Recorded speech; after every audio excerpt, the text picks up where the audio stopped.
smoker, except I really have never smoked except a few times here and there. But I feel like I've got that voice that seems like I've smoked a lot. That like you would expect from like a who was the guy, the Art Bell Coast to Coast guy. I think he is the benchmark of the I voice think it's that you just like, want. what is it? Like a bass? Is that your kind of, It's called do you ever, a baritone, I think, right? there you Is go. that Did right? you I ever, don't know. like sing or anything in the arts where it No, was like, not at all. uh, Never. okay. That So I has was gonna never say been a maybe thing. you have some classic, Nope. I don't know, someone had some training or something or another. So The only theater training I have is like once I became an analyst, I had to go like talk to people, as has been covered extensively for the past plus 10 years of my career here. okay.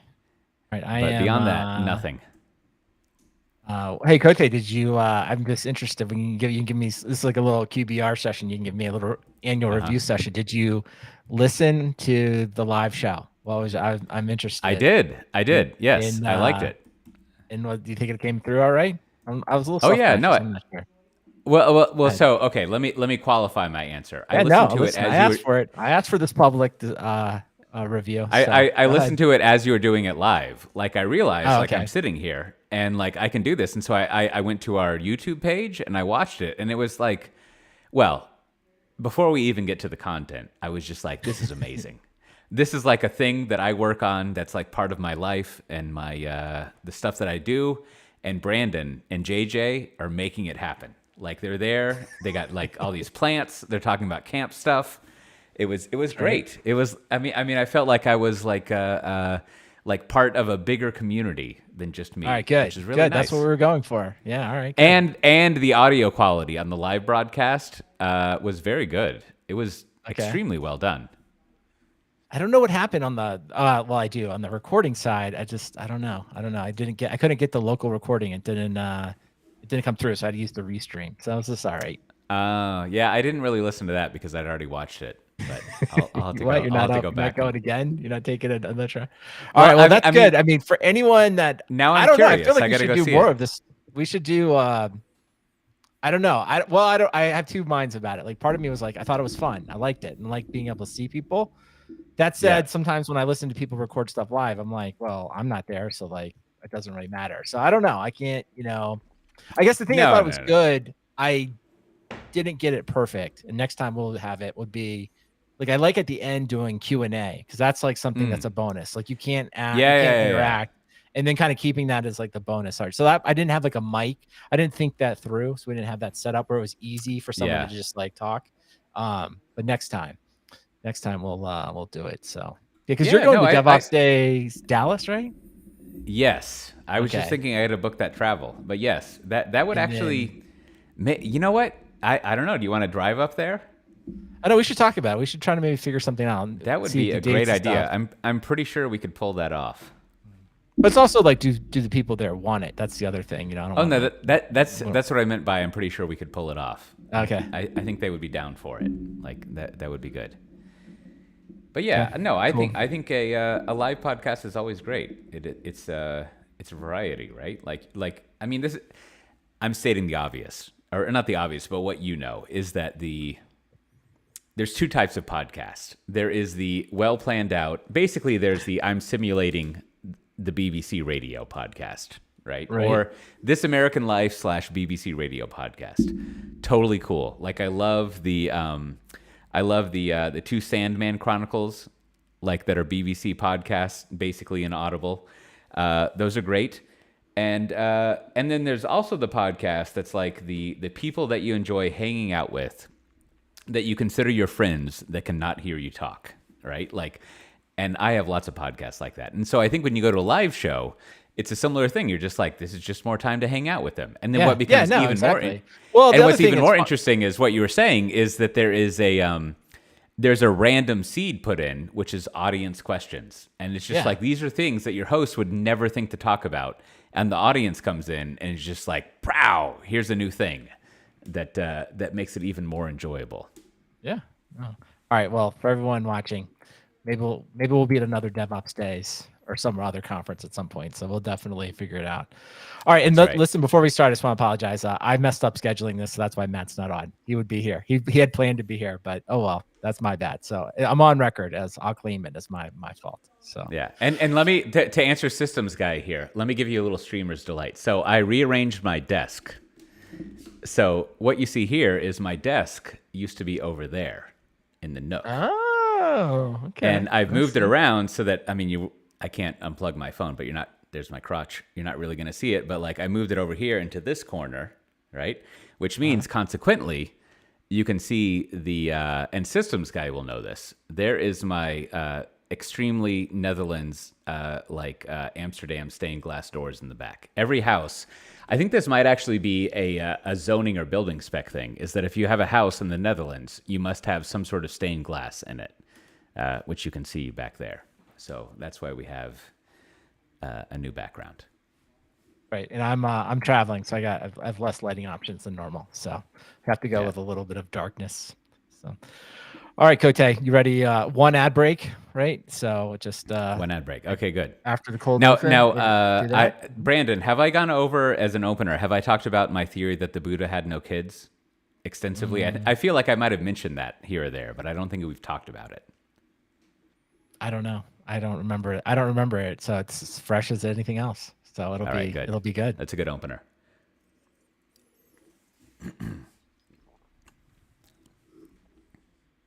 So I've been reading Buddhism again, some Buddhism literature. Now I would look up the person that I was reading.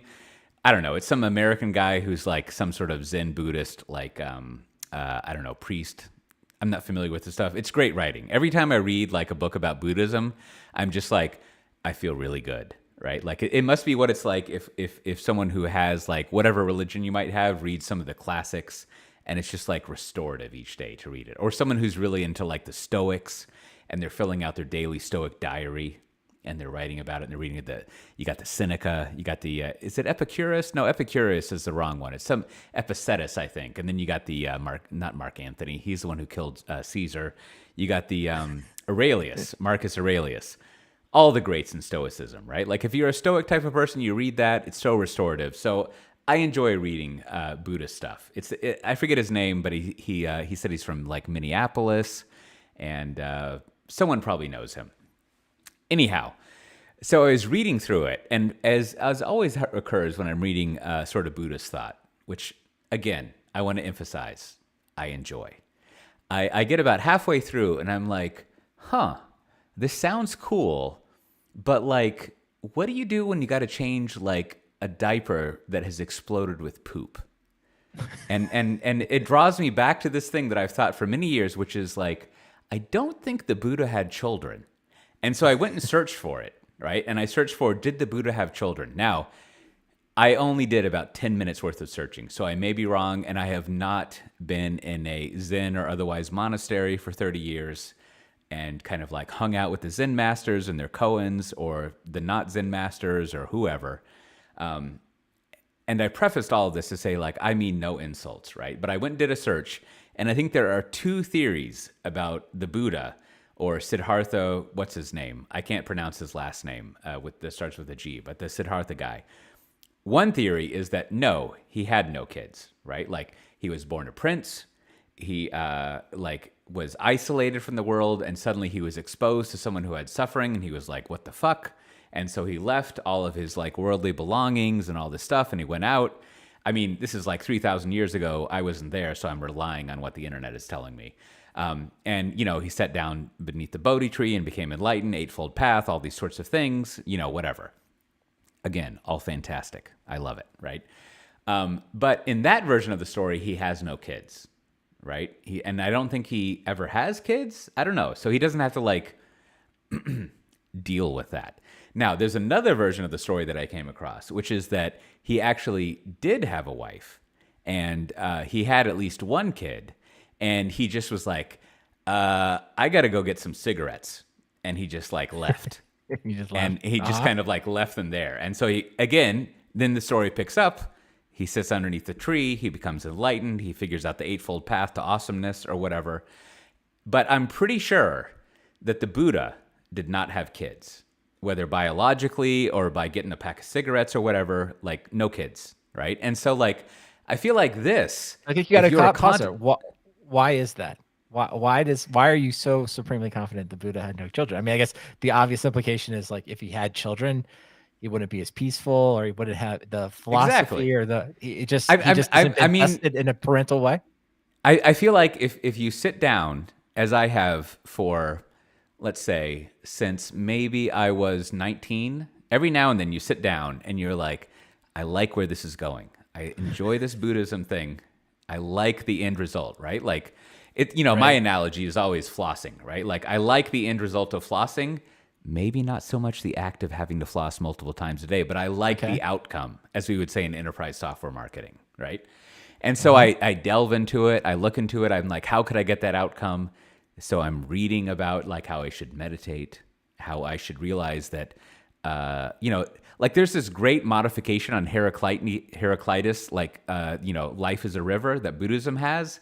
That's like even beyond Heraclitus, right? Like so much more intelligent than Heraclitus is. That everything is change and flow. And once you realize that, you sort of like can depart from the stress of everyday life, right? You're just like, I don't know, I'm just here. And even Right. I am not here, I am not I, right? And you're like, God damn it, that sounds so nice.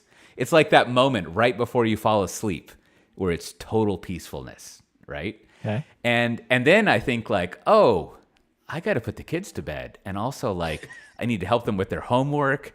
And I mean, did we get enough bread for their sandwiches tomorrow? And oh no, the baby woke up, and like this and that and the other, and you're kind of like, I don't have time to sit underneath a fucking bodhisattva tree, right? Like I got shit going on. And so like if I didn't have this shit going on, it'd be totally cool. I'd be out there on the street smoking a cigarette from this pack that I just bought. It'd be awesome, right? And so like I feel like a lot of history would be different if the Buddha had kids.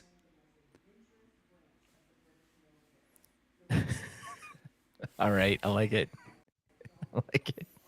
If the Buddha had kids, it's interesting. It's like I don't know. What if that just falls into the category of what do you want to say? What would I call it? It would just be like parents in general. Like we all kind of contradict ourselves. Like you say before something happens, I'm going to I say before I'm a parent, I'm not going to let my kids play with technology, and then they're going to play with technology. So is that Absolutely. just a That's it version of right that? there. That's basically Yeah. what you said, right? That's sort of what you said. Yeah, yeah. Or I mean, you could put it another way. What if Karl Marx had to take care of his kids full time?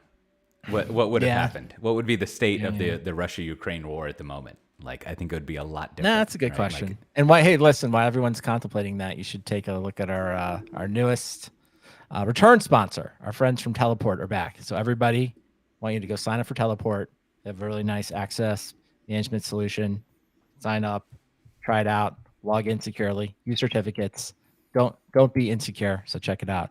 Yeah, I don't know. I Now- often wonder about this question more broadly. It's just around like I usually think of celebrities. I'm always like, I don't know. So you just have to pick your most famous celebrity. And I'm always like, I'll just Tom Brady, right? He's just because famous quarterback, right? of I'm always course. like, Yeah, does Tom yeah. Brady, does he ever go to Carline? Has he ever picked up his kids in Carline? Does he even do it? Mm-mm. Like, No. does he ever worry about it? Does he worry about did dinner, you- or is it and it's just like, what is that like? I mean, what is it? Was it? I don't what- know. Like, oh, it's a whole there, different world. there is when you think about it. maybe you've read this, but I think it is in the New Yorker. There's a New Yorker comedy piece somewhere about, I think it's Tom Brady announces he retires because he Yeah. wants to spend more time with family. Yeah, and then and he it's spends like like 3 his weeks, and he goes back. Yeah, uh-huh. exactly. Did you send that to me, or did I read it on my own? I don't know. I think it was made because it was sort of like the easy joke. Like once he, Yeah. but no, it makes sense. All right. I mean, but I think I guess that's kind of like the latest version of it. It's just like Yep. okay, and I don't know. I don't know. I kind of feel like someone doing a deep dive or studying that. It would be really interesting. Be like, and maybe that'll lead us into our work-life balance conversation because I think I have some thoughts that are sort of related to that. Anyway, I mean, I just want to know, did the Buddha have kids? What are your thoughts on that? Right? I like it. if All the right. Buddha had kids, that's good. what does That's a that good mean? open, and that's going to be a good title. So, all right. So we did So, the so do you ad. want to go to the work-life balance, or do you want to go to the survey? I think maybe we should go work-life balance because I think that's a All nice right, thing. all Like right, you can do like speaking of kids, I don't know. It's kind of up to you. Whatever you want to do. all right. That sounds good.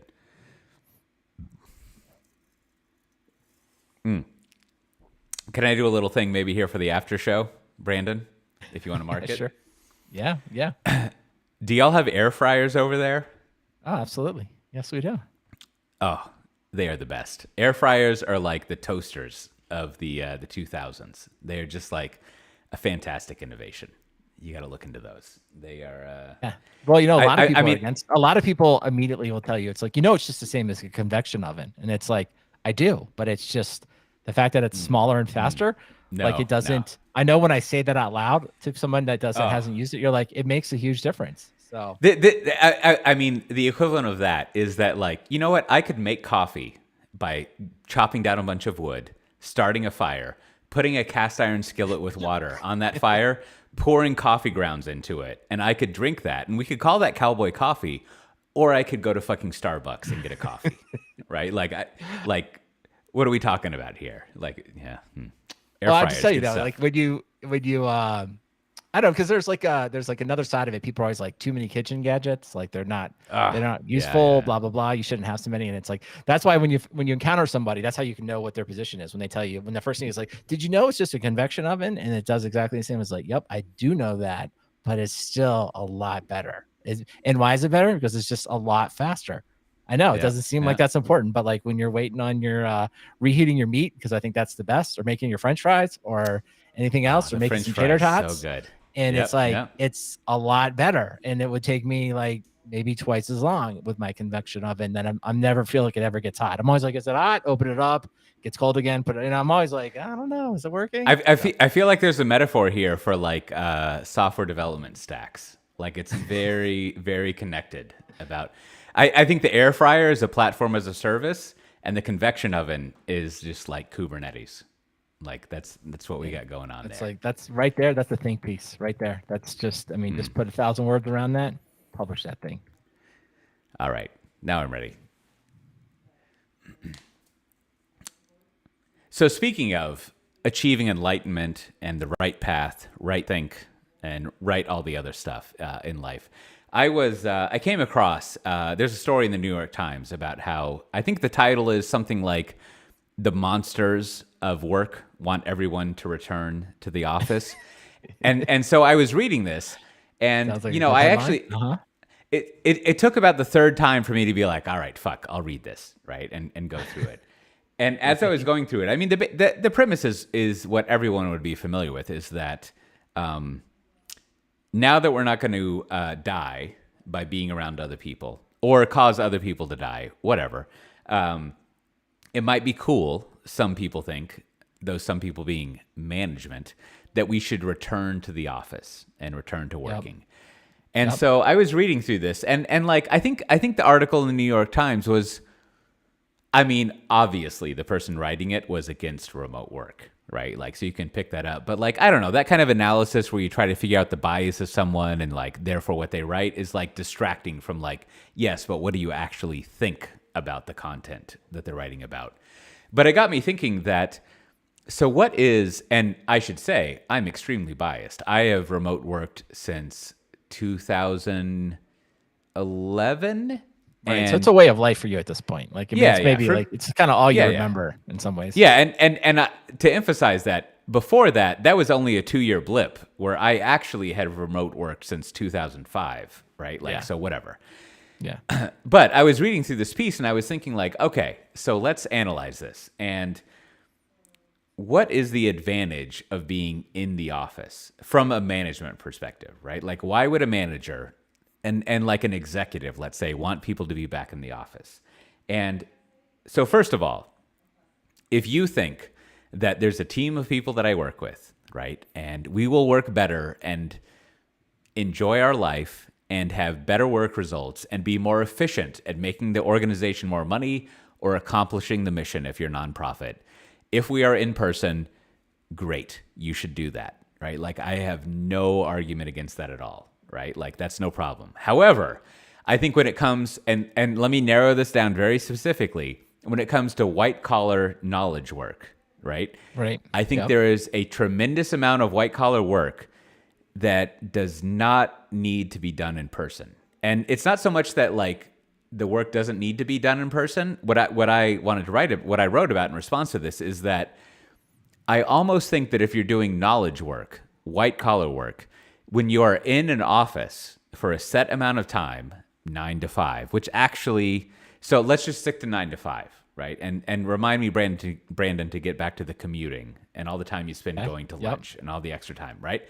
But let's assume 9 to 5. If you're a white collar worker, what you end up, my whole theory is that what you end up doing is you come up with reasons to fill that time rather than reasons to do the minimal viable work, right? So like, And so I think a lot of people call this like busy work, right? There's like a lot of busy work gets created to fill the time. Now the bias becomes that if you are a manager, an executive who is determining that these people should come back to work, right? They need to be in the office, right?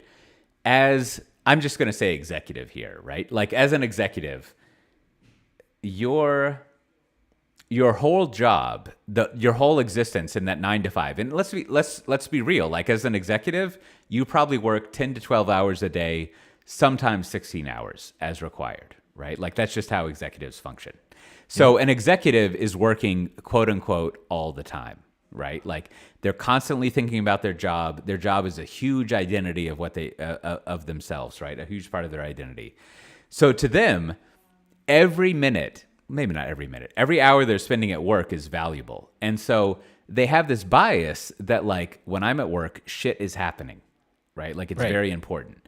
And then the other thing is that the tens, the hundreds, in some cases of gigantic banks and maybe governments and military agency, like militaries, like thousands of people are basically flowing up into that one executive who is like driving, being in a meeting, like having a bunch of decisions that they're making, right? And so their view is that like it's not that they're important. I'm trying not to be judgmental, but they are given a lot of power, right? And so the decisions that those executives make determine a lot of important things. And so to them, like having people in a room, talking with them, having like the kind of social interactions, that kind of high bandwidth thing, like it seems like every hour is like high ROI. Now, I think what they miss is that all of the people underneath them are more or less just like spending time doing a bunch of bullshit, right? Like they're sort of like, they've got to have a meeting to have the meeting. They've got to like go to the cafeteria to get lunch. They like run into someone and then they spend an hour talking with them about things. Reports, do their training. Right, they got to do their expense reports. They got to do this. Fill out the budget. And so the problem is that like an executive who has done so well, who is so competent at their job, and I do not mean this sarcastically at all, who is like so important, who is like a big brain. Like you can say what you want about like McNamara, like he killed however many millions of people and all this sort of stuff, but like I'm pretty sure he was fucking competent, right? All sorts of other people, very smart person, or like anyone else you want to like they are interesting people who make things happen, right? But what they don't appreciate is that like a lot of the people underneath them, like maybe don't need to work so much. Right? Like, and also not so much that they don't need to work so much, but that a lot of their time is not spent efficiently, and that it like also couldn't be spent efficiently, right? Like there's not really much that needs to happen, right? And so like this idea that you need to return to the office because I don't even know, because like you're going to spend your time more efficiently, or you're not going to like, cheat and only work 7 hours a day, because like you folded the laundry for like 30 minutes and like you also just sort of like, watched the current episode of Obi-Wan Kenobi for like 30 minutes during lunch. Like that's some sort of fucking travesty that's going to destroy the world. Like that doesn't actually exist. Like if all these executives are so fucking important, like they are the ones who should be working all the time, right? And their support staff, like actually like, not such a big deal. All the support staff has to do is be like, I don't know, you got options. What do you want from me? Right? Like, you don't have to do this. And then even like, so I just want to build on your, I just want to throw something out. I want to build on your idea here a little bit, because as I read your piece, I was thinking about it. And I think the proxy conversation that we're kind of having is that remote work, I think, is sort of opening up the question around, does everybody understand at what level work is really happening and what work at each level is being Oh, done? And I yes. think Oh, the that's good. study that could be done here would be, what is what does a workday look like for a CEO? What does a workday look like for an executive? What does a workday look like Exactly. for a founder?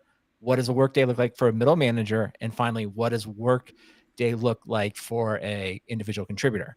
And I think that's really where the missing conversation here, right?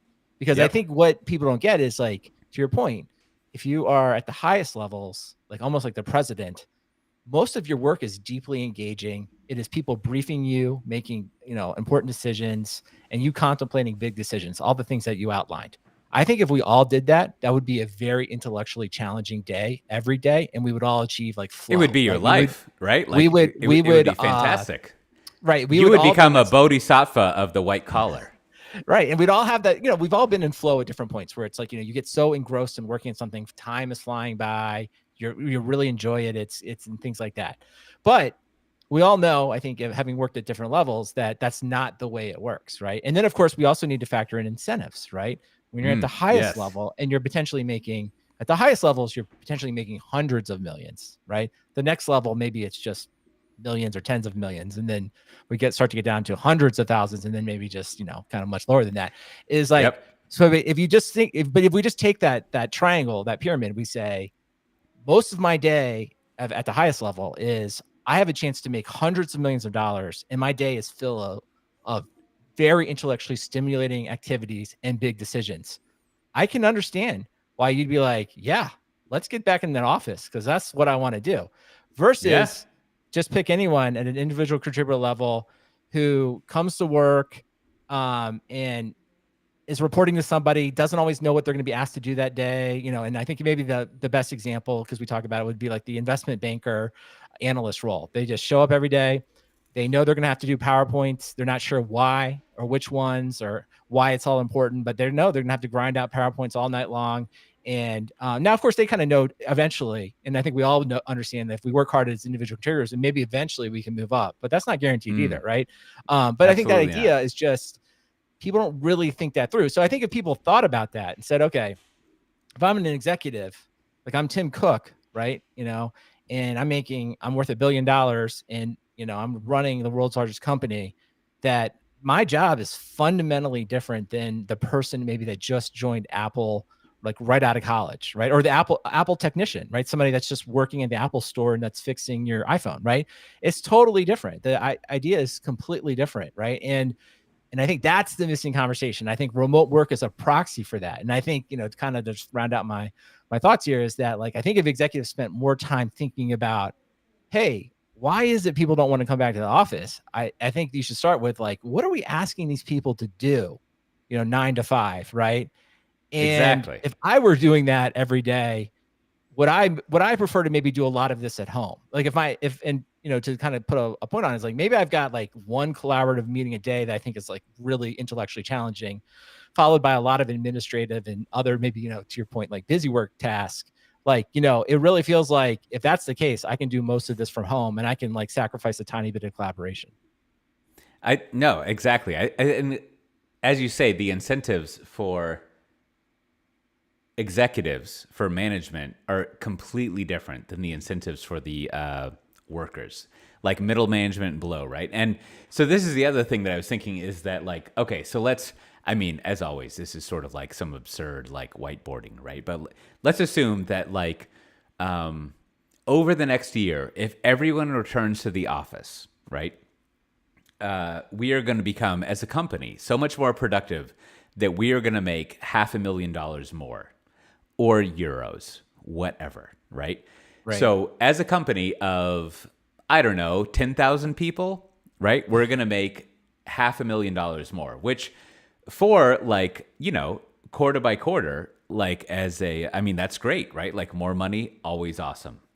I mean, let's even say you're going to make $1 million more for over the Right. next year if we return to the office. Now, you've got this huge company, and so let's think about that. So our goal is to increase, like, normally we're going to have great growth. We're going to have, like, let's say you're not, maybe in cardboard manufacturing or retail, so you're expecting like 10% growth year over year.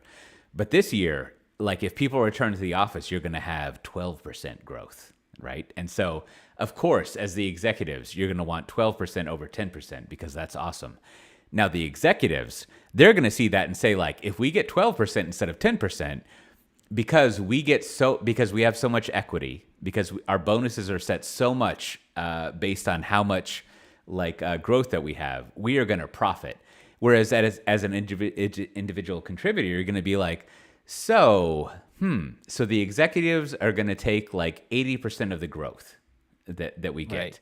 And then after the executives, there's maybe like, well, it's not IBM, so there's only like 50 executives. So like they're going to take 80% of the growth, and then that leaves, I don't know, if we're like a 2,000 person company, that leaves 1,000 what was it? 1,800 and however many that is, right? I can't do math this fast. Right. And so let's assume that we do the totally like equal thing. We take the remainder of that 80%, I mean the remainder, the 20%, and we divide it evenly across all the employees. And that's the money that we get at the end of this 12 months where we stopped working from home. And I think, I don't have a spreadsheet in front of me, but I think that's probably not much money, right? Like you're actually not, like your take home is not going to be that much. Now, no individual is going to think like this unless they were forced to work in corporate strategy for a while. They're going to think like, all right, let me calculate the NPV, the net present value. Let me calculate like the value of money today versus the value of money in the future. And then let me discount it versus like that may actually not happen. Right. So like 6 months into this 1 year thing, it might actually go the reverse. And I might actually get like laid off because of this speculative thing that we're doing.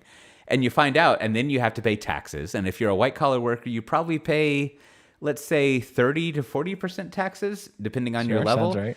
Yeah. So you can knock that off. And then you're also going to be contributing, let's see, most 401ks, or you can contribute like 8,000 a year, and then employers might match that. So you're up to like 10,000. So you're going to like knock that off.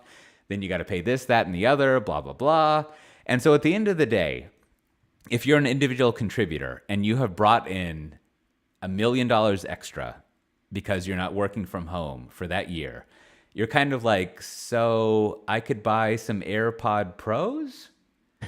And and I think your broad point is just, I mean, I think most people, when given, if they were given this trade-off, right, it's not, the additional money is not worth the additional time, right, spent commuting and not in the flexibility, right. Because simple meanwhile, they're like, trade-off, I got fucking laundry to do, right? Yeah. It's I would rather do that than and I think you're hitting on it. I think, office. you asked a lot of questions there that were good, and some of them are kind of probably impossible to answer, but starting with just the one before, it's like, I think most of the people, executives, want to do it just because that's the way that's always been done before. And of course, the executives that are running these companies have been rewarded for working in companies where people are in the office, right? So it's not surprising that their bias would be able to do that. But the question you're asking there is like, can they quantify? Okay, to your point, like, can anyone quantify? Okay, what is it like to be in the office versus not? Like, we only have this one, data point for unfortunate reasons, but we all do know it's like, well, a lot of some businesses did well during, this work from home era, probably for lots of reasons, not just because of work from home, for lots of other reasons. But I think that net effect of like going back in the office, can we quantify like really what is lost? And to your point, but I think more importantly, and this is where I kind of always come back to, is like, what this reveals is, I think, a fundamental lack of understanding from the top to bottom of what those jobs are really like at each level. And then to just take it one step further, to also understand like what are the outside commitments that people have in these other jobs. Like if you read, I think I recommended that book after Steve, like, about Tim Cook. And it's like, it says like Tim Cook moved when he got the job at Apple, he just moved out. He was very well paid, but he just got an apartment close to the office. He does not have any children.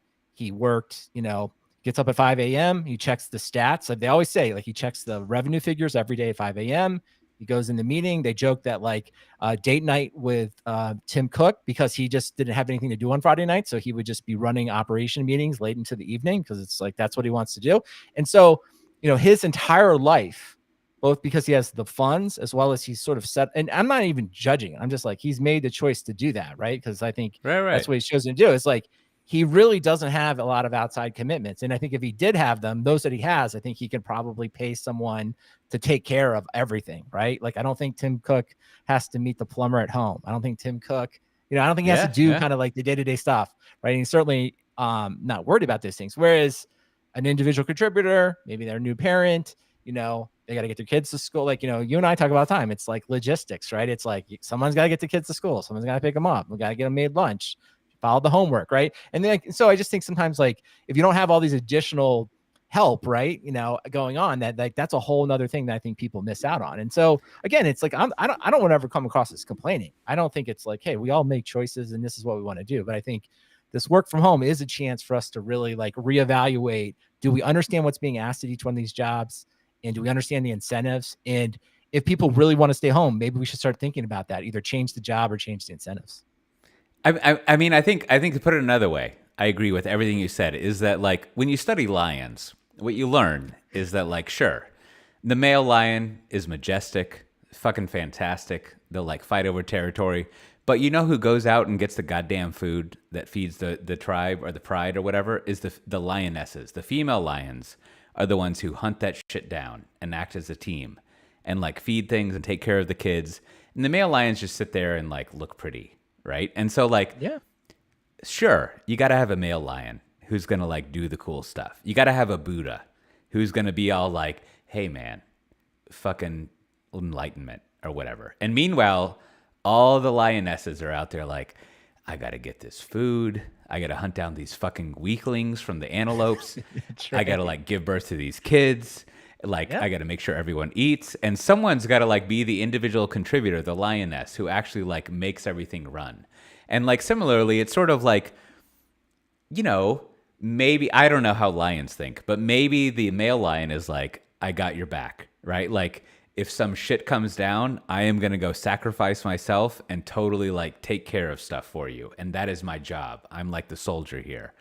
But like, I feel like maybe that kind of thinking hasn't really like gotten into the corporate world, right? Where we value the lionesses not over, but we equally value them. And we think like, I don't know, maybe the lionesses should just be able to like sit in the cave and fucking take a load off, right? Yeah. And maybe to the point, maybe as we wrap this subject up, I think maybe the final thing we should probably talk about is this, like, some of the things that just jumped out, and we don't have to go into depth around, like, just in the news this week. It's like, okay, so we know there's this financial slowdown happening, right? And so, you had Coinbase, right, had extended offers to people and we're starting to rescind them, right? So these are probably more like on the individual contributor level, right? Kinds of things. Essentially Elon Musk has decided, if you don't come back, you're going to get fired, right? It's also been reported that Tesla was like monitoring people at work, which is fairly popular. Like lots of companies monitor people at work. So I just think about if you're not at the executive level, like this is what you're facing, right? And I'm not even picking on those companies. I'm just throwing out things I just read in the news this week, and I'm just saying, as someone that's an individual contributor, middle management, like this is what you're trying to deal with, right? It's like I'm being monitored at work. I'm not sure what's going to happen on the hiring front. Maybe I have some unsureness about my career. And it's like, that's just a totally different perspective than like, I'm sitting on life-changing money and, and I'm the one making these decisions, right? You can kind of see how people would make different choices. So I just invite everyone to think about it and just to maybe give us hope, right? Give us a little bit of hope is just to say that, Ford, Henry Ford, of course, right? Because he's often put out as like, the great capitalist, right? He was one of the first people to actually like institute a 40-hour work where you can give people time off. And I think if you look within his factory, I think he did that by like really being very specific about what he wanted people to do during a specific set of time. And when that was done, everyone could go home and have fun, right? And he still made a tremendous amount of money. So it just shows you like there are people that in the past who have thought about it and they have done it. And not everybody is just sort of like reading the same bias fraction, work 80 hours a week. Like here was somebody that made tremendous amount of money that thought a little bit different. So hopefully, I really hope, this is a time to think beyond remote work, but just think about all of this together, more general work-life balance. So what you're talking about there is systems thinking. Like I think you look at the system that's running a thing, and you optimize the system as a whole instead of just the executive or just the worker. And there is nothing better in our industry, Brandon, when it comes to systems thinking than continuous delivery, CI/CD. Now, I don't want to get distracted because I feel like I could talk for 3 hours about my feelings about why we talk about continuous delivery versus continuous deployment and how I could not give less fucks about the distinction between them.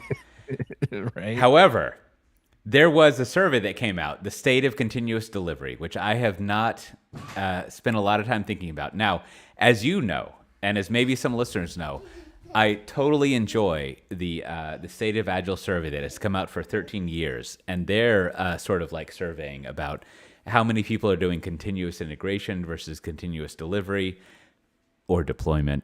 I'm not really sure. But I'm relying on you, Brandon, to tell me what is in the current state of continuous delivery. Because I feel like this is maybe the second, third year. Like it's a pretty fresh new survey, right? But what have they found in that survey? Yeah, well, I think, not surprisingly, I think the net of the survey is if you're doing continuous delivery, you're, essentially being more successful. But a couple things jumped out at me. And I think, one of probably the main report I want to show or talk about is basically the observation they make here is DevOps practitioners are using even more technologies now than in the past, basically, since the last time they did it. And that's probably the thing that is kind of most surprising is like, I think they've got about 15, 20 different types of tools on here. So when you think about doing continuous delivery, we always talk about the tool chain, but really what it comes down to is like, how many different tools are you using and are you using them effectively? So what does it take to have this outcome, right? And I think when you look at it and you really think about what they're trying to say here is that to be really good, you essentially want to be, if you will, doing something in each one of these areas. But when you look at it like end to end, you're like, that's a tremendous amount of work. Now, the one thing that they did point out in this survey that I thought was interesting is that they said, quote, those using containers are twice as likely to have lead times of less than 1 day compared to those not working with container technologies. Likewise, Kubernetes users are 1/3 more likely to be top performers than those who do not use the technology. So I don't know. I mean, I think that's sort of like an implicit plug for like, okay, well, if I'm using containers and Kubernetes, like that will make me successful. I do think though, this one, a lot of selection bias, right? Like if you're already in a company that's embraced all of this technology, you probably were going to be successful doing continuous delivery, even if I gave you some old tools, right? So, I don't know. That's always one of those things I think is kind of interesting around containers. Like we think of them as a solution for lots of things, but I think sometimes they're just used by a group of people that are very passionate about continuous delivery. Like, what are your thoughts, Kote? Yeah, I mean, I think over the years, what I've noticed is that the issue, like the way of focusing on it is to say how many people in your organization are like around this cycle of delivering your software frequently, right? Because to your point, depending on who you ask, they would say like, oh, I do CI/CD, right? Like, but that might only be in like their little portion of the delivery process, right? So the real question I think to ask is, I mean, it's good to ask if you're doing continuous delivery or CI or whatever, but I think the most important question to ask is, yes, but how frequently do you actually deploy your software, right? Like, right, which in some ways is the only measurement of this, right? It's like how frequently do you do it. Now, obviously, you could game that by just like putting out like lots of small little bug fixes, but even that would probably be still good, right? But it's I guess you could say like meaningful deployments, but still, I think it's probably the only thing that's I guess the easiest. It's like revenue. It's like the shortcut. Like if you're in an organization that's deploying multiple times a day, that's going to be a lot healthier than one that does it like once every 6 months. Yeah. And so let me play out just for fun a what would you call it? The what's the term for like they always talk about this in zombie movies, but like they say in zombie movies that the Israeli government has like the 11th man or 11th person, as we would say. So let me do the 11th person thing, which is, well, maybe technology is actually very difficult. Like everyone says technology is easy. It's the culture that's hard. But perhaps it is the case why you would see people saying in the survey that they use a whole bunch of different technologies is because, like, I don't know, computers are hard. And so, like, if you do want to deploy software frequently on a daily basis or a weekly basis, maybe you actually do have to use a whole bunch of different things, right? And so the fact that the survey says that people are using a lot of stuff, right? Like, it seems like chaos and complexity, like, maybe it's hard, right? Like, to get to this point where you can actually deploy a lot of things. So, like, you have to depend on all these different tools. And then if you throw in the fact that, everyone's afraid to lock in and they don't want to use just one tool or whatever, right? That, like, obviously you're going to have a proliferation of tools. So, like, of course, there's going to be a bunch of different things, and it's difficult and it's hard. And so if you actually want to get to the point where you can defeat the zombies, which is to say, deploy the software frequently, then it's going to be difficult. All right, So but it's let's gonna be dive in. weird. I think what's surprising here about on the tools is I don't know the exact phrasing of the question, but I think it's something along this, like, what DevOps technologies have you used in the past 12 months? And it looks like the sample size here was 13,205. So that's pretty decent, right? Even if we think it's not a perfect survey, that's still a lot of people. So the top three that people have used is source control, issue tracking, and application monitoring. Not a huge surprise. What is surprising is the percentage. So source control is the thing that's used the most, but only 41% said that they used it in the last 12 months. So it just, if you do the math there, I mean, and this is people are asking That about is this in the odd. Slack. It's like, does it really mean 59% aren't using source control? Aren't using? I mean, some of these other ones you can see where you can get around it, but source control, like, you would think, high 85, 9, like, I want to say 95%, but maybe that's a little too crazy. So The fact that that's to not 80% is scary. I think to the point that you're making, right? So if I remember, this is done by Slash Data, and right. I think nothing against them, right? But I kind of, like, I remember when I started reading CNCF surveys, I went to go look them up, and it's fine. Like, I participate in a lot of these surveys, but I think that if you're doing a survey like this and the result was one of the top line things, I mean, literally the top line things was that, help me with the math here, Brandon. If the result was that, let's see, 100 minus 40 is 60. So 59% Yep. of your respondents are not using source control management, right? I think what you would do is say, let's go talk to those people and see what the fuck is going on there, right? Because that, to your point, is madness, right? That's almost like saying, I mean, to get a little political here, that's almost like saying 51% of the people we talked with do not believe in evolution, right? And so, like, maybe we should go out there and get, like, that guy at the Atlantic who does these kind of articles. Let's, like, and what? Hold on. Let's get the Klosterman. Let's give him a rental car. Back when he wrote that first novel about, like, metal music and Fargo, we're gonna give him a rental car for 3 months. Figure that shit out, right? Like, send out Klosterman to go find those 51% of the people and be like, are you really not using source control? And kind of, like, he can mix in maybe 30% of his personal history and girls that he tried to sleep with in high school. But, like, figure out what the fuck is going on there, right? And that is, like, I mean, I agree with you. I see these surveys over and over again, and that is the only survey I think that matters, is, like, who are these 51% of people and what are they doing, right? Yeah, so like, it's actually, that would be extremely valuable. Just to say, it's actually, to your point, I know you said it earlier, but 59%, not 51. And I think 59, there you go, yes. And the thing about this is, like, forget about continuous delivery or anything like that. It's like, if you're not using source control, I mean, you're basically, I mean, it's as close to chaos as you can have. I guess you could just literally have one set of files sitting on a server that everyone just, accesses. And so, but I know that's why I think, and also too, we should just throw it out there. If anyone from Slash Data who did this survey wants to come on and explain it, maybe we're reading it wrong. I don't know. I mean, we try to read it as best we can. I think we know how to interpret this data, but maybe we're just totally missing it, because, like, that to me almost invalidates this whole thing. Because the other stuff is like, okay, you're not using issue tracking. That's fine. There's a pretty easy workaround for that. That would just be send email, right? Application monitoring. Okay. You're probably just reading your log files and, like, not doing anything proactively. Again, not good, but you can see where, like, some amount of, like, continuous delivery could still happen. And then you kind of drop down the stuff that's if you will, at the very bottom of this list, and at the is feature flags. So that's essentially only 12% people are. So that's not surprising. I think that's a concept that's been around for a while, but very few people are actually Absolutely. That's doing it. And extremely then hard to do that. yeah, so that one I'm not surprised to it. And then of course, if you're not using source control, then the artifact repositories are the second lowest, only at 19%. Well, that makes sense. Like if most people aren't using source control, then they certainly aren't going to worry about an artifact repository, right? Because that was sort of like would build on it. And then finally, incident management, same kind of thing. Now that one again, like only 20% doing it.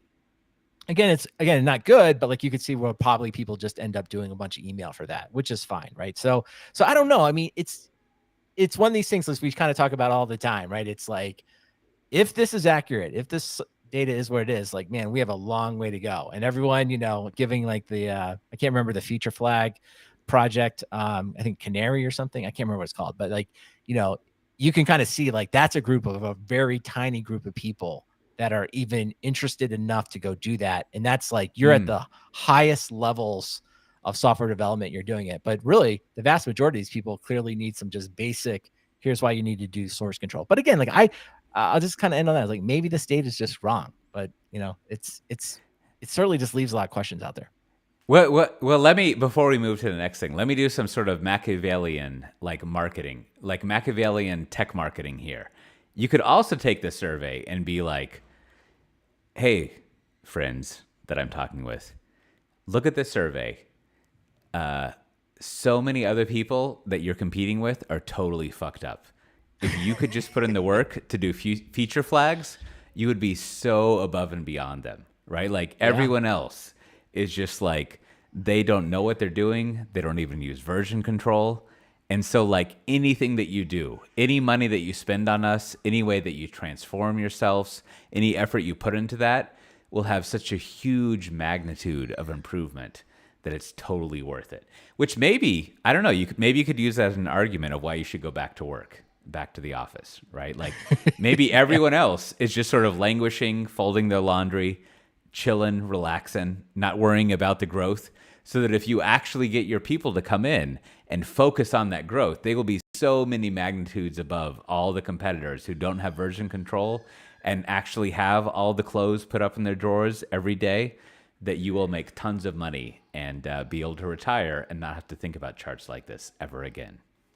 Well, I do think, just to call back to the earlier topic, I do think it's, if you're trying to make the case for not going back to the office, I think you could probably grab somebody that's, listen, we can either all go back to the office or we can all start using source control. Which do you think is going to be more valuable? Like you could probably just pick the thing you're not doing on this list and be like, hey, what if we just did that? Because I would take source control over working in the office any day of the week, right? I'd be like, yeah, that's going to pay off in spades.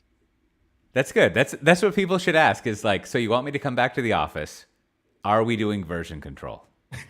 Like, and like, let's prioritize about what's important here. Like what's really important. So before we close out, now I know that you pay very close attention to like Apple keynotes, all the keynotes out there, Brandon. I want you to give me some of the like you know me. We've known each other for a long time. And I know that Apple had their WWDC, which means that like by Halloween, I'll get to enjoy things they've announced. I don't quite know what the timeline is. Yeah. And Matt Ray will enjoy it just in a year and a half from now. Matt Ray will upgrade to this latest one. He just upgraded to the other one. Exactly. So think about Matt. He's 18 months away from seeing any of these features. So what do you think are some of the features that were announced that is going to like change my life, is going to make things better for me, Brandon? All right. Well, here's the ones I'm going to give you. The ones I like the most. I don't know if they're going to change your life, but I think I like the best. One was passkeys, which we've talked about extensively. That's the FIDO thing, right? So, hey, this could for once and for all actually make yourself secure. And this is no surprise Apple announced it, but they're just putting a nice UI on it. And I'm excited to see their implementation. And we can, potentially either get rid of 1Password, or we can at least kind of have an augmented version of that. So that one very much enterprise, very much one I like. Now, the one that I think you'll decide if it changes your life, but Apple, just like enterprises discover, if you build enterprise software, eventually you discover like, oh, we need to have some type of roles and permissions. Apple has the same problem. They just now discovered people have families, right? And they're slowly implementing features that support families, right? Which is like, things like sharing subscription, things like this. But the one they're introducing is a family photo album. So everybody in the family can put photos of the family, all the pictures you take of your children and your loved ones and all the vacations, you can put them in one family album that everybody has access to. So I thought that was a pretty big one. I was like, yes, like, because probably in everybody's home, like you kind of have to either designate somebody. Like in my house, I sort of am the one that like tries to get the pictures for everyone and at least put them in my library so we have them in one place. But it would be great, and I look forward to it. Now, of course, you know, the world I live in, my day job, Cote, is migration. So my immediate thing was like, I've only got probably like 10,000 photos, which I think is fairly small by like photo library standards, or at least kind of in the middle. But I was wondering, some people with like hundreds of thousands of photos, like, are you going to basically be able to migrate them into the family photo album without like destroying like all your work and all your, if you will, stars and your hearts and, you know, all of that together. So family photo album. I have on my list. I can interject, one, but we'll see. This makes me think. I'm gonna have to think about like the you know, the series of like meetings and presentations, but I think that Apple should acquire Flickr, and there's two reasons. One, because, well, I think Flickr is in some other weird PE firm thing at the moment, or something, right? Yeah. But like Flickr has, like, just thinking about myself, Flickr has so many photos from me. Like it basically has all of my photos except for the past 2 years, maybe, right? And I think also the model that Flickr uses to like share photos among friends and family and other stuff is actually really good, right? The problem with Flickr always was that not enough people used it. Only nerds used it, right? And so like, but it is like their whole thinking about what you would do and how you would share photos works really well, right? So they have a model that I think would work for, here's how people want to like share that experience. Now, the other thing is that because they are so old, thinking about myself, they have so many photos in there, right? So many. And so if you are looking for just like some raw data to feed into your machine learning stuff, and also those photos often have titles and tags, geolocation information. So you could just like, you could stick that into your big, like have you seen the, what's the show? Like the Patriot guy on HBO with the John Cena? What's that guy's name? Anyways, like there's that gigantic like beast that they get all the like fluid from, the aliens. That's kind of what Flickr is. They have like all this data information, and like all the Apple AI people could go there and be like, that's a gigantic beast that we could just suck information from, right? So I think Flickr is a natural acquisition for Apple, which would be fantastic. Right, well, because my current problem is that like my photos album in Apple is not at all synced to my Flickr album. And I was gonna say this is synced. This is what you're going to be your task when this comes out. Is I think you're going to have to download those all those Flickr photos. And I've tried. Shared library. It's impossible. It doesn't work. Can't be done. So no. All right. Well, listen. That was the family. So those were my favorites: passkeys and family photo albums. And then I have the stuff I don't care about. That was mentioned. One, lock screen. On the lock screen, you can have like all these different widgets now, and essentially like customize it to have different fonts and like things like that. I just don't care. Don't care at all about the lock screen. Never really used it much, or even thought about customizing it. It's fine. Time is fine with me. Tab groups, another one. Never use tab groups in Safari. No. Don't care about them. Don't care that I can share tab groups. Don't want to. So that one comes out. And then watch faces. A bunch of new watch faces were announced. I've already settled on what I think I'm on modular. That's what I'm using. I'm not switching. I don't care. So I didn't care about that. So all of those things I just put on the list. I just don't care about. Now the not sure categories, stuff that was like, at least I have on my list, is one, they're going to have a new home app. I don't know if you've ever used the Apple Home app. It's just I do weird. Every day. It's just kind of strange. Like you're swiping between rooms and it's kind of confusing. So yes, I like the fact there's going to be a new one. I have no idea if they'll implement it in a way that I actually care about. So that one, we're going to wait and see. Now this one, you're going to like, Cote, because especially for our streaming fans, is they've introduced what they're calling continuity camera, which is just basically the Cameo feature built in, right? So you can basically take your iPhone, use it as a webcam or just a handheld, and it's just completely disconnected from your from your M2 Mac or Oh, M1 Mac, or whatever. wireless. You Yeah, have to hook it up wireless, with. and you can just Oh, use it okay, either okay. as a webcam or you can just walk around with it. So that's pretty cool. I think that one I'd be interested in, but I'd like to see, like to see how it works. And then finally, window management. So they basically have this thing called Stage Manager, which lets you kind of group windows together and kind of like, if you will, put them right there in the desktop and then kind of control how they're displayed. So I don't know. Every time I see someone introduce these kinds of stuff, like I kind of go back to just doing it manually. So Mm-hmm, I mm-hmm. like the idea. I've been using this rectangle app I've mentioned a few times on the show, and I kind of got my windows the way I wanted. So I'm open to something better, but like I'm not sure Stage Manager was really what I wanted, because they did announce, in addition to that, is on the iPad Pro, or maybe all the iPads, they're going to basically have a windowing system. So maybe that's something for you. You're an iPad person, right? Where you can basically move windows around and having overlapping windows. So we'll see. We'll see if that comes up. And then final is they did announce the MacBook Air M2. So the next chip, so it's faster, a little bit more RAM. So that was exciting. The biggest disappointment was that still only supports one external monitor. I just feel like that feels unfair, right? Like why if I have the M2 MacBook Air, can Yeah, I that have doesn't make multiple sense. monitors? I don't like Yeah, it. Just feels yeah. like a weird limitation, right? They have this great computer that can like more computing horsepower than you probably ever need, but you can only do that. So that's I it. That's the I entire wrap up. I feel like on that last point, and this is totally nothing Apple would ever do. It's like against their whole like deal, which I understand.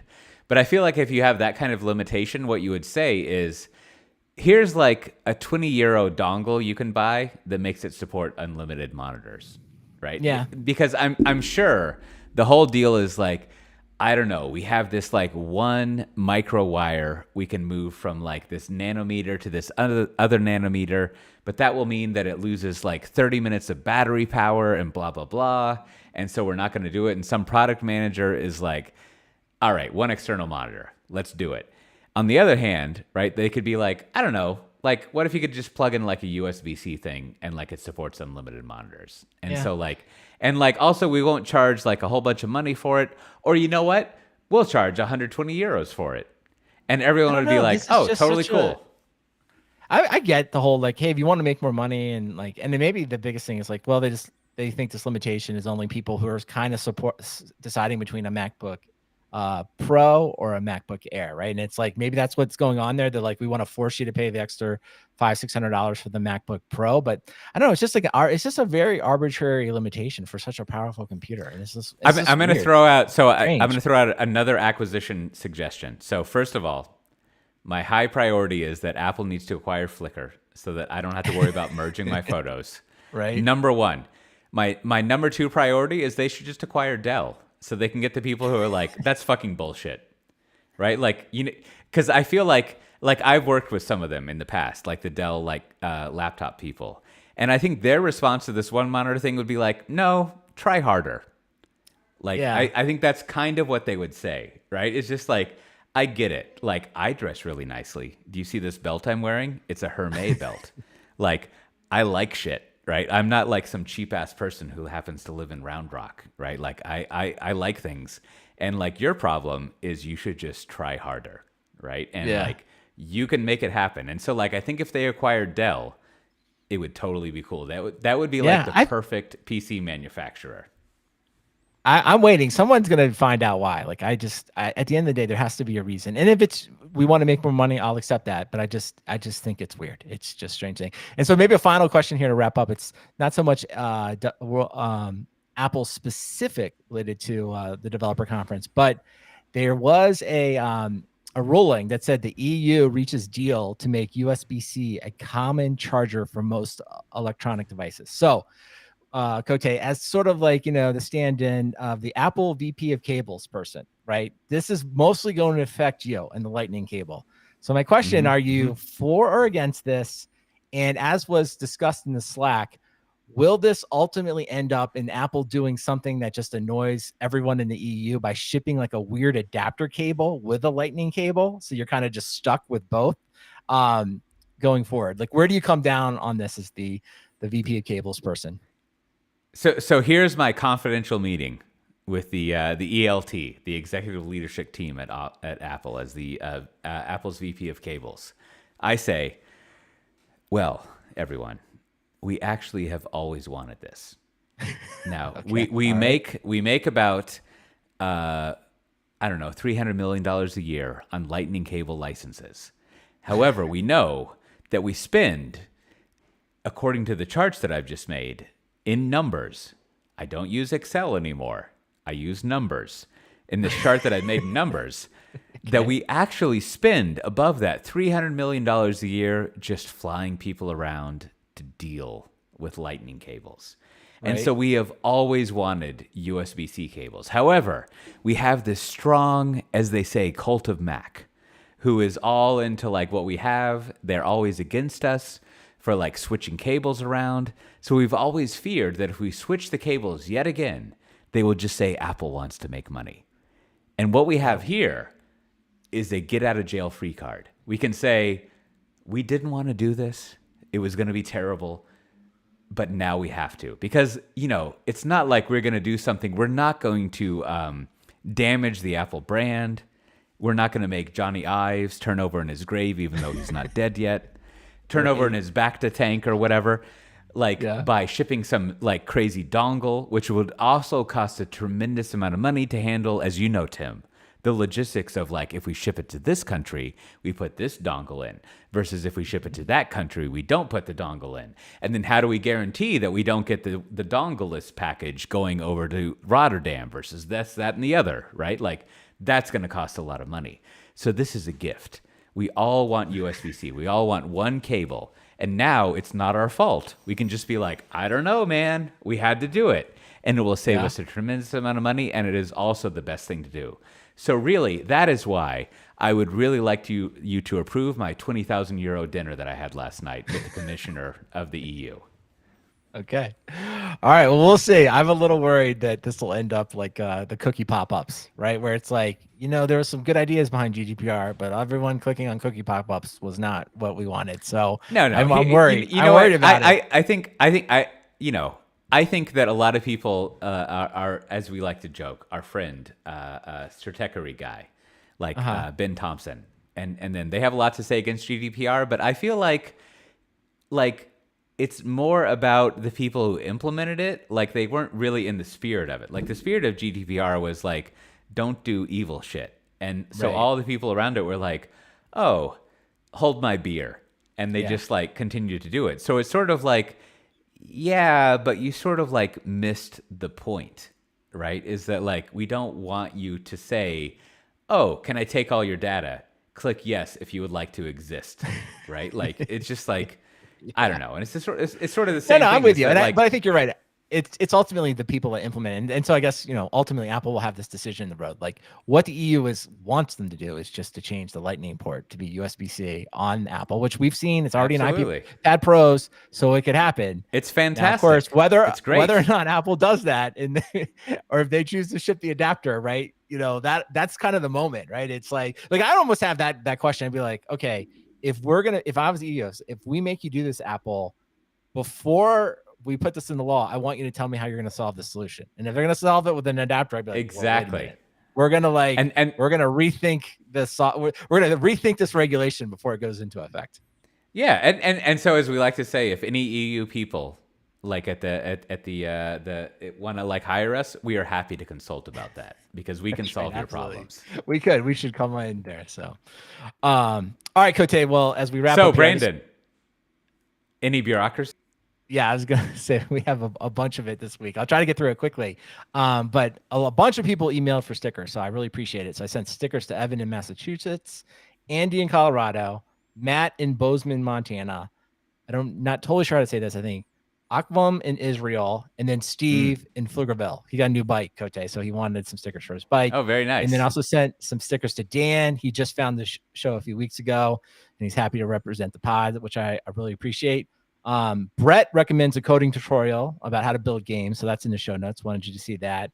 And then Jordan emailed us. He's going to be at the DevOps Day LA, so he wants everyone to go check that out and to use his discount code. It's just DEVOP, DevOps. So you should check out that one as well. And then finally, I don't know, in this time of uncertainty, I'm not sure if we're either all looking for jobs or we all have jobs, but nonetheless, here's some things that showed up in the Slack. Tim wants you to work at Biogen as a global DevOps lead. Maybe you can make sure when you interview, ask them if they're using source control before you take the job. That's my recommendation. There's a job at Walmart for a principal software engineer working on the Linux kernel in Sunnyvale. Like, I just want to know why. Like, what is going on at Walmart? They're working on the Linux kernel. Someone interview just to tell me what's going on there. I would love to hear this story. Ryan wants you to work at Datadog as the vice president of events and field marketing. Good time to get that job. Events and field marketing are back, so go check that out. Johnson & Johnson is hiring a senior algorithm analytics engineer in Redwood City, California. I guess it works on robots and medical devices. Sounds cool. And then finally, good friend Jordy, he pointed out that the New York Times is hiring a staff software engineer working on the CI/CD platform. Again, I think we can assume the New York Times will be using source control, but if not, let us know. That would be sure to ask. So, I think that is the major takeaway for the job section of this podcast is if you're applying for a job, ask them what their source control strategy is, and just lean back and listen to the response. And and if you want information on any of those jobs, most of them were posted in the Software Defined Talk Slack in the jobs channel, not surprisingly. So you can probably go in there and ask anyone that posts those jobs to get more details. Also, you could also go to softwaredefinedtalk.com/362 to find that listing that Brandon just went over. And you could find the additional as well. There are many conferences going on. At the end of June here, the 20th to 21st, I think there is the FinOps X, where Matt will be, who is not on this episode. That's in Austin, right? If I remember? Yes, it is. I believe so. There you go. So you could go there, have some delicious things. And I want to highlight, also at the end of the month, June 22nd, we have a conference that I spend a lot of time on, Devops Loop. It's the second year that we've been doing it. We've got a fantastic lineup of speakers. I've spent a lot of time talking with many of them, thinking about the talks they're going to give. And what we're going to be talking about at Devops Loop is what's up with developers in DevOps. And some other topics as always. But I think you should really register for it, kind of tune into it. It's totally free. Why wouldn't you do it? I'm telling you, it's going to be great content, so you should see it. And there's also the Open Source Summit of North America, as Brandon mentioned, DevOps Days LA. And there's that conference in Wisconsin at the end of July. And we have VMware Explore, which is VMworld. They renamed it. It's the end of August. And Spring One Platform in December, which you should come check out as well. And then that conference, Texas, is going to be in January 2023. I should go apply for that. It would be nice to show up for call for counselors, call for presentations open on that one. But definitely go if you're interested in any of those conferences. Go to softwaredefinedtalk.com/362 and you can check them out. Absolutely, go to Devops Loop. Register for that. It'll be fun. So with that, Brandon, what do you have to recommend this week? Well, I thought in the spirit of Apple's Worldwide Developer Conference, I would make an Apple recommendation. So mine is pretty old here. So I'm going to recommend the Apple Watch SE, so kind of the lowest, if you will, entry-level Apple Watch. But I'm going to recommend it for tweens. So my son, he's officially, 11? And he asked if he could get an Apple Watch. And I think we were all hesitant if that would be a good decision. But I would actually say it turned out to be a huge boon. I got the cellular one, so now I can see where he is on Find My Friends, and we can text. Nice. And it's really been helpful for the whole family, and it's also kind of given him a chance to show some responsibility for technology.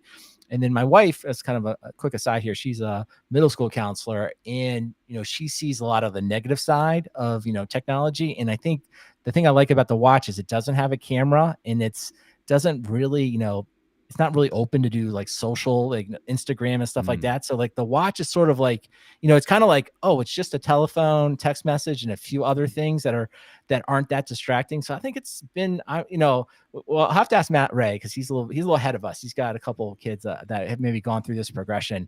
So next week we'll get his take. But I think the watch has been a real nice entry level into technology, and then hopefully it holds off on him demanding a cell phone until maybe high school. We'll see how long we can hold off on that. So if you have a tween and you're not sure, I would say start them off with the Apple Watch if that's something you're considering. Huh? I've never thought of that, but what you outlined makes a lot of sense. Now, the other benefit I would tell me if this, well, I think we've discussed this before, is I don't think my children have a sense of time. And so I feel like maybe if they had a watch, they would understand that 5 minutes is 5 minutes. Like they would get that, but maybe not. I don't know. Absolutely. We'll Absolutely. see. So my recommendation is an episode of the long form podcast, which is a great podcast if you're interested in writing and sort of like, well, I mean, it's basically about writing, but it's more about like a liberal arts notion of how do you do the work of putting together an idea and talking about it or writing it. And the episode they had, I think this week, is with, help me out here, Brandon. Is it Matt Levine or Matt Levine? Matt Levine. So the episode they have is an interview with Matt Levine, and he does lots of interviews. But this one was good because the point of the long form podcast is to talk about the craft of what someone does. So there's a lot of questions about like, what's it like to write 4 or 5 columns a week? How do you do that? How do you put this thinking together? How did you come to that job? Like, there's a lot of questions about the techniques of it. But the best part is that like Matt Levine's voice is like fantastic. It's so like soothing and comforting. And here, let me try. He's just like right up on the microphone with the bass and the baritone. Like, and so he's got that kind of voice where just like anything he says, he could be telling you like what the weather report is. And it's very comforting to listen to. So you should check that out. It's a great interview of one of this podcast's like favorite authors out there. And with that, as always, this has been the Software Defined Talk podcast. If you're interested in getting the show notes for this episode, you can go to the Software Defined. Well, not the. We should register that domain name, Brandon. The Software Defined. We just got everything straightened out with That's true. That's domains. True. Let's not add any more for a while. Here is a unsolicited or unpaid for advertisement. Namecheap.com. Great domain name, people. Very easy to deal with. But anyhow, if you're interested in that, you should go to softwaredefinedtalk.com/362. You can find the show notes that we've talked about, links to things we've recommended. You could also just go to softwaredefinedtalk.com and join our Slack channels, check out past episodes, whatever you like. Print it out, send it to your maybe a father you might have as a Father's Day gift, which is coming up. That's fine. Also works. And with that, we'll see everyone next time. Bye-bye. All right. Good episode, Cote. As always, well done. Great. All right. Unfortunately, I've got to run today, so don't have a ton of time to hang out with the streamers. No problem. But thanks for everyone that made the stream. And Cote, we'll make sure to get Matt on next week. I made a mistake, so we'll make sure we definitely pick a time that works for him. So, all right, everyone.